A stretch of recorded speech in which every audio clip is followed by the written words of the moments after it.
applying for a US tourist visa, here's my step-by-step guide on how I did it based on my experience. Today, I'm gonna walk you through from how I prepare my documents, kung anong mga documents yung inihanda ko, how I did the application, basics that you need to know on how to apply for your US tourist visa as a Filipino citizen. So if you guys want to know, just keep watching this video, and please do not forget to subscribe to my channel.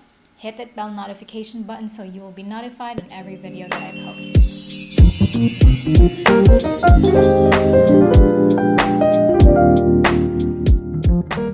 So many of us have heard the horror stories na talagang imposible na makakapag-acquire tayo ng US tourist visa, most especially if we don't have all the money in the world. But I'm here to tell you it's very doable, and even in my experience, hindi ko na kinailangan na magpatulong sa agency or some travel agent to be able to acquire the US tourist visa. If you guys haven't checked it out, please go ahead and check out my playlist entitled Travel. Nandoon lahat ng mga videos na ginawa ko under the US tourist visa application topics. You guys can have as much help as you can from me, who might not be a professional or a travel agent. By the way, sa mga nagtatanong at nag-email sa akin, I'm not one. So, anyways, let's get on to it. Step number 1, do research. You have to do as much research as you can.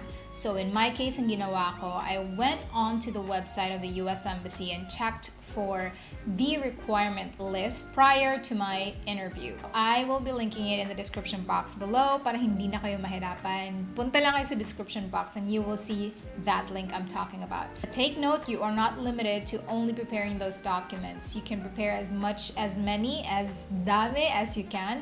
But those are the basic ones that kailangan talagang i-fulfill mo. My tip for you guys also is make sure to take note of everything that you read, because it'll feel like a little bit overwhelming. Get your notebook, get your pencil or pen, or on your phone, wherever, or you can just keep rewatching this video. The next very important thing that I made sure was to really strengthen the ties that I have with my home country, the Philippines. Provide documents na talagang solid talaga. Yung tipong mapapasabi sila na there's no way this girl or this guy is not going back to their country. One of the major things that they really want to make sure na uuwi ka. As much as we love the Philippines, as much as we love our fellow Filipinos, we cannot deny the fact na ang daming TNT doon, ang daming tago ng tago. And if you're planning to do that, please do not do it. It's just making it hard for all of us to be able to travel to another country. Strengthening my ties with my home country, ang ginawa ko is I suffice documents such as SSS, PhilHealth, BIR, since I am registered with BIR. I also provided my bank account, employer's letter. If you're working, provide your employer's letter. Also, certificate of employment para maging solid pa talaga yung proof na iyon. Also, prepare your bank certificate. The bank certificate usually sinasabi niyan kung magkano yung laman ng account mo at that time when you ask for the bank certificate. And also at the same time, I've read this many times before na besides the bank certificate, it would be best to have your transaction history ready as well. Usually, ang nababasa ko is like 3 months at least or 4 months at least, but the one I prepared was like 6 months just to be sure. Also, nobody really told me about this, but I just thought of it myself, and maybe it can help you also. I don't know how credible this tip is, but I did also print out some photos, documents, and stuff like that with the organizations I'm connected to locally, and as well as the people that I'm tied to. So just in case gusto nilang malaman how rooted I am sa aking home country, besides the fact that I never want to leave my country for good. FYI, when I did my application, lahat ng mga proof and whatsoever documents that I had was under my name.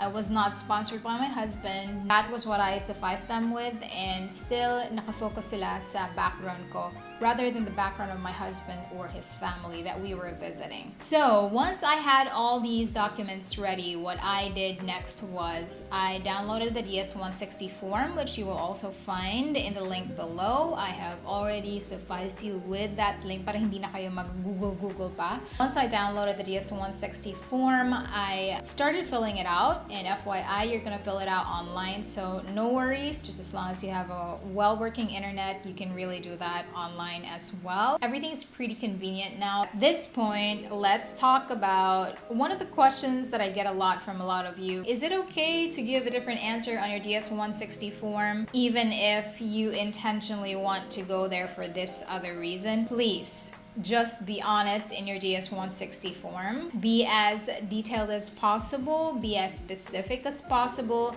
Kasi kahit naman hindi nyo sasabihin yung totoo, lalabas at lalabas pa rin yan. I know a lot of us would think that they're making it so hard for us, kaya we can kind of like do some white lies or make excuses and stuff like that.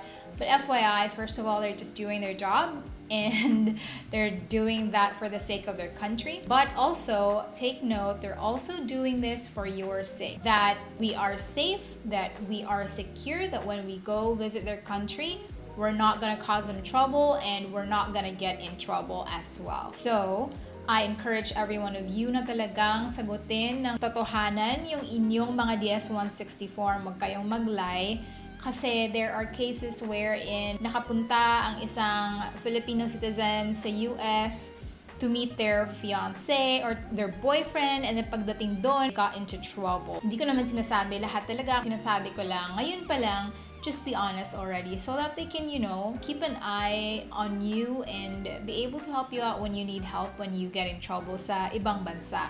Most especially if it's your very first time, just be honest. Also, because you're doing it on your own, please do not be lazy. Get as much information as you can. Follow the steps religiously. Most especially kung ano yung mga nakasulat doon sa website, because they are very meticulous. They're really gonna go through everything.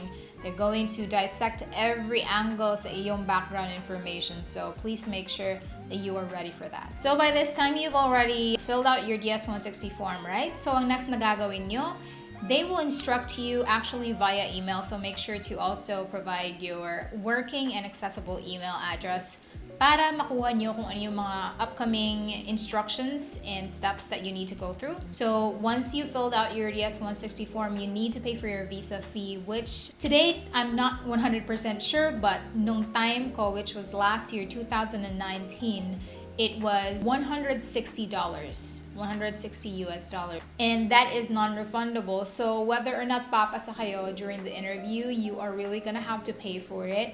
And they will not refund you if you don't pass. There's no way you can take it back after paying for it. So make sure lang na once you pay for it, that you're not gonna back out kasi masasayang yung pera mo if you do.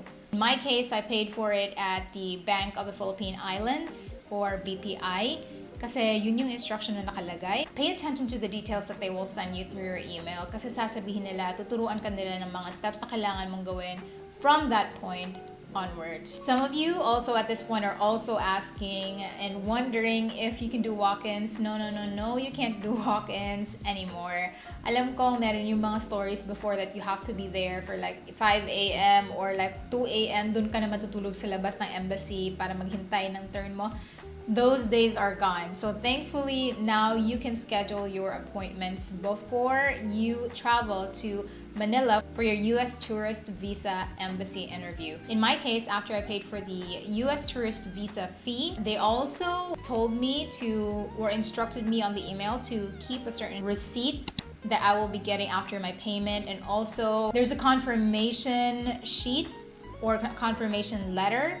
So they will be providing you with that. Just pay attention on those things kasi kailangan mo talagang dalhin yan during your interview. So you have to provide that. Otherwise, hindi ka makakapasok even if you have your passport with you. Also, you can only schedule your interview after you pay for your tourist visa fee. Once you're already paid, punta lang kayo sa website, and then you can choose the date as well as the time for the U.S. tourist embassy interview. And then, that will be the time when you will book your flight. Siguraduhin nyo muna yung slot na iti-take nyo, and then once it's already reserved for you, then you can book your flight para pumunta sa Manila for that interview. Also, another tip, because I flew to Manila on my own, I just met with a friend there. She stayed with me while I was there. I booked a hotel na walking distance lang siya from the US Embassy. And it was very helpful kasi I just walked towards there and back. And at the same time, hindi ako pressured to bring stuff. So I only brought my documents with me, which by the way, FYI, you only have to bring your documents. You're not allowed to bring your phone in or headphones or gadgets and stuff like that. You need to check out my other videos as well kasi merong mga essential things that I shared on those videos that I might not be able to share here on this video. So do go ahead and check out my travel playlist. So once you book your flight and you're just waiting for your interview, the only thing you need to do is to make sure you have all your documents ready. You have your trip planned. Wag muna kayong maglalakwatsa or whatsoever. Mag-happy-happy before your interview. If you plan to go around Manila or somewhere, just do it after your interview because you really need to prepare for your interview day. Sit back and relax and don't get into any trouble. So basically, that is it for my US tourist visa application basic step-by-step guide. Sana ay makatulong itong video na ito sa inyo. Please do not forget to subscribe to my channel if you haven't. Turn on your bell notification so you will be notified on every video that I post. Feel free to ask me questions in the comment section below, and I will do my best to answer your questions with what I know. So thank you guys for watching this video, and I hope to see you on my next one. Bye!